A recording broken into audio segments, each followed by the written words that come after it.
नमस्कार मित्रांनो, तुमचं आमच्या मिनी ब्लॉगमध्ये स्वागत आहे। आज आमच्या आरोहीच्या स्कूलचा पहिला दिवस आहे, म्हणून मी रेडी होत आहे। तिला सोडायला जायचं आहे। मस्तपैकी तिला शाळेत सोडून येणार। तिचे नवीन नवीन फ्रेंड्स होतील तिथं। मग मी चांगले कपडे घातले आणि निघाले माझ्या आरोहीकडे। आमच्या आरोही खाली बसली होती किचनमध्ये जेवण करत। तिला म्हणलं पहिलं जायचं पहिलं काहीतरी थोडंसं खाऊन घे। मग तिने खात बसली खाली। मी रेडी झाले आणि आले तिच्याकडे परत। मग तिला मी शूज घातले, पण आमचे शूज फक्त शूजच होते, आमच्याकडे सॉक्स नाही आहेत, आम्हाला मिळाले नाही सॉक्स, म्हणून आम्ही फक्त शूजच घालून आज पहिल्या दिवशी शाळेत गेलो।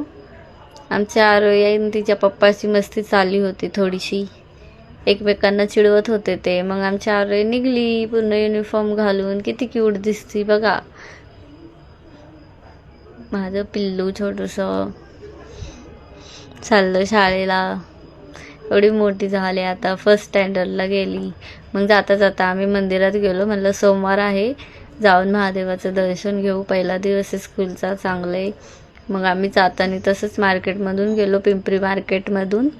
तिथं बघितलं आम्ही शॉपिंगसाठी, खूप छान छान होते, लटकन होते आणि साड्या पण मस्त मस्त, ड्रेस खूप छान होते। एक साडी तर मला खूप आवडली, मला वाटलं घ्यावं, पण आता सध्या पैसे नाही आमच्याकडे। मग आम्ही ऑफिसमध्ये गेलो, तिथं जरा आम्हाला फीसची पावती द्यायची होती टीचरांना, मग ते काम कंप्लीट केलं। आमची आरोही पण वाट बघत होती, तिचे फ्रेंड्स कोण दिसतात का बघत होती। मग आम्ही टीचरकडे दिलं तिला आणि निघालो घराकडे। आमची छोटी बाळाविका पण घरीच होती, तिला आम्ही नव्हतं आणलं सोबत, पाऊस येत होता ना थोडा थोडा, मग म्हणलं घरीच राहू दे तिला। मग आम्ही मस्तपैकी बसलो गाडीवरती आणि आलो आमच्या घरी, निघालो। मग आम्ही रस्त्यात बघितली छोटी छोटी पोरं स्कूलला जात होती, मस्त आम्हाला आमचे शाळेचे दिवस आठवले। बाय। असंच आमचे